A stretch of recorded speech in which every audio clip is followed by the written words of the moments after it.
ক্ষমতায় আসার পর থেকেই মহানায়ক সম্মান দেওয়ার উদ্যোগ নেন মুখ্যমন্ত্রী মমতা বন্দ্যোপাধ্যায়।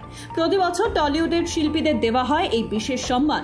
এবার সেই সম্মান পেয়েছে অভিনেত্রী তথা তৃণমূল সাংসদ রচনা বন্দ্যোপাধ্যায় এবং গায়ক নচিকেতা চক্রবর্তী। উত্তম কুমারের মৃত্যুদিনে প্রতি বছর এই অনুষ্ঠানের আয়োজন করা হয়।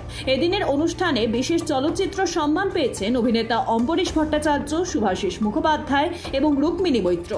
4 দশকের চলচ্চিত্রে অবদানের জন্য পুরস্কার দেওয়া হয়েছে প্রসেনজিৎ চট্টোপাধ্যায়কে। 2023 পর্যন্ত 23 জন কৃতি অভিনেতা অভিনেত্রীকে আমরা মহানায়ক সম্মান জানিয়েছি। এছাড়া 41 জন চলচ্চিত্র ব্যক্তিত্বকে বর্ষসেরা সম্মান আমরা জানিয়েছি। 141 জনকে বিশেষ চলচ্চিত্র পুরস্কার দেওয়া হয়েছে। 21 জনকে চলচ্চিত্রে সারা জীবনের অবদানের জন্য এই মঞ্চ থেকে সম্বর্ধনা দেওয়া হয়েছে। নাম খুঁজতে বসলে অনেক সময় দেখি সবাইকেই প্রায় দেয়া হয়ে গেছে, নামই খুঁজে আর পাই না। তার কারণ 2012 সাল থেকে কন্টিনিউয়াস এই প্রোগ্রামগুলো আমরা করি। এটা আমাদের জীবনের নিত্যদিনের সঙ্গী এবং বিশেষ করে অনেক কাজ আমরা করেছি। আমি সেসব নিয়ে আজকে আর কিছু বলবো না। রচনা শুধু এখনো আসতে পারিনি, আমার মনে হয় ফ্লাইট ডিলেড আছে এবং আজকে যেহেতু পার্লামেন্টেও আছে, কাজে ওরা হয়তো আসতে একটু দেরি হবে। আমাদের সকলকে অভিনন্দন। বিশেষ করে প্রসেনজিৎ 40 বছর ধরে তার অবদান বাংলায় চলচ্চিত্র শিল্পে শুধু নয়, টেলি ক্ষেত্রে, চলচ্চিত্র ক্ষেত্রে, সংস্কৃতির ক্ষেত্রে, সামাজিক ক্ষেত্রে ও আমাদের গর্ব। আমাদের গর্বের বাংলার গর্বের উৎসারী। আমার হৃদয় অকুণ্ঠ ভালোবাসা, শুভকামনা ভবিষ্যতের জন্য থাকবে। মমতা মুখ্যমন্ত্রী হওয়ার পর দলে ভিড় বেড়েছে টলিপাড়ার অভিনেতা অভিনেত্রীদের।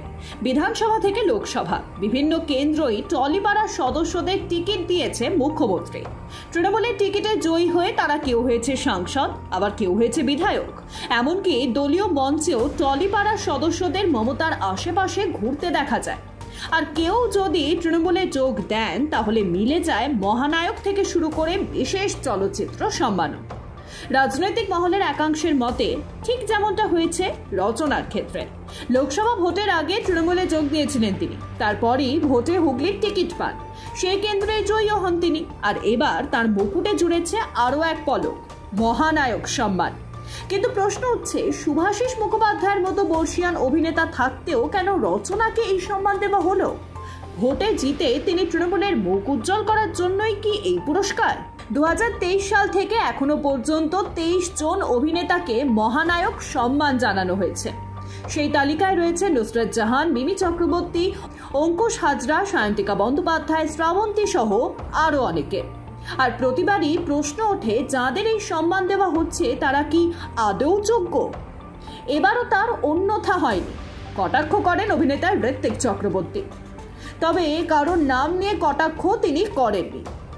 উত্তম কুমারকে যে একটি মেট্রো স্টেশনের নাম এবং পুরস্কারের নামে পরিণত করে ফেলা হয়েছে সেটাকে নিয়েই তিনি কটাক্ষ করেছেন। বাংলার বাঙালির এমন এক আইকনের এই দশা তিনি মানতে পারছেন না।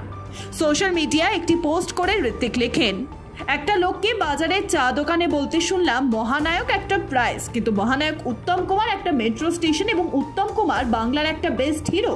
তখনই পান দোকানের রেডিওতে গান বেজে উঠল, তেরা ধ্যান কিধর হ্যায়, তেরা হিরো ইধর হ্যায় ইত্যাদি। Bureau report, Ritam Bangla.